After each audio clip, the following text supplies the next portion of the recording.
Iran తాజాగా ఏదైతే Iran అధ్యక్షుడు ఓ ఫోటో పెట్టడం, గతంలో రాజుల్ని దెబ్బతీసి ఆ దేశాన్ని ఆక్రమించుకున్నటువంటి దేశాన్ని తమగా హస్తగతం చేసుకున్నటువంటి ఫోటో అమెరికా అధ్యక్షుడికి పెట్టినటువంటి చూసాం.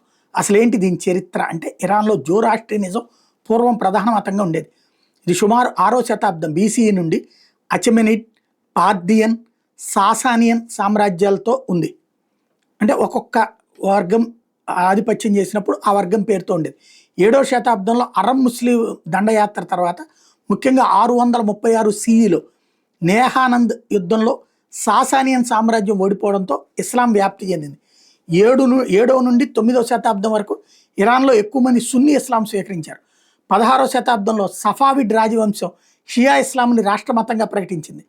ఇది ఇరాన్ని షియా ప్రధాన దేశంగా మార్చింది.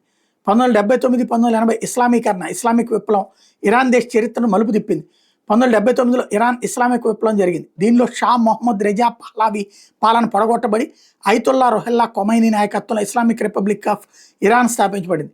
విప్లవం ఇరాన్ని షియా ఇస్లామిక్ సిద్ధాంతాల ఆధారంగా కఠినమైనటువంటి థియోక్రటిక్ రాజ్యంగా మార్చింది. 1980 నాటికి కొత్త రాజ్యాంగం అమల్లోకి వచ్చింది. ఇది ఇస్లామిక్ చట్టాల షరియా ఆధారంగా పాలన స్థాపించింది. ఈ సమయంలో ఖొమైనీ యొక్క విలాయత్ ఏ ఫకీ ఇస్లామిక్ న్యాయవేత్తల పాలన సిద్ధాంతం దేశ రాజకీయ, సామాజిక, సాంస్కృతిక జీవనాన్ని ఆకర్షించింది. మహిళల కోసం హిజాబ్, ఇస్లామిక్ డ్రెస్ కోడ్లు, మతపరమైన చట్టాలు కట్టంగా అమలు చేయబడ్డాయి. ఇస్లామిక్ విలువలను సమాజంలో బలంగా చూపించారు. ఈ విప్లవం ఇరాన్ని ఆధునిక షియా ఇస్లామిక్ రాజ్యంగా రూపొందించింది. ఇది ఇప్పటికీ కొనసాగుతోంది. దీనికి వ్యతిరేకంగా కొన్ని ఉద్యమాలు ఆ మధ్యన చూసాం. ఏవైతే ఆమ్ని అనేటటువంటి అమ్మాయిని చంపినప్పుడు, అట్లాగే 1979లో తిరుగుబాట్లు జరిగినాయి. అప్పుడు నేషనలిస్టులు, మార్క్సిస్టులు వీళ్ళు చేస్తే అణచివేసింది. 1979లో చేసినటువంటి తిరుగుబాటుని. అట్లాగే 2009లో అధ్యక్ష ఎన్నికల ఫలితాలు మహమ్మద్ అహ్మదీ నెజాద్ విజయం సాధించడంతో అనుమానంతో పెద్ద ఎత్తున నిరసనలు చెలరేగినాయి. గ్రీన్ మూవ్మెంట్గా పిలువబడ్డటువంటి దాన్ని కంట్రోల్ చేశారు.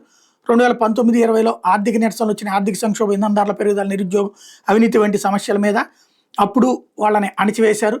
తర్వాత 2022లో మేసా ఆమ్ని చనిపోయినటువంటి సందర్భంలో జరిగింది. ఇప్పుడు ప్రస్తుతం కొత్త కాన్సెప్ట్ ఏం జరుగుతుందో చూడాలా.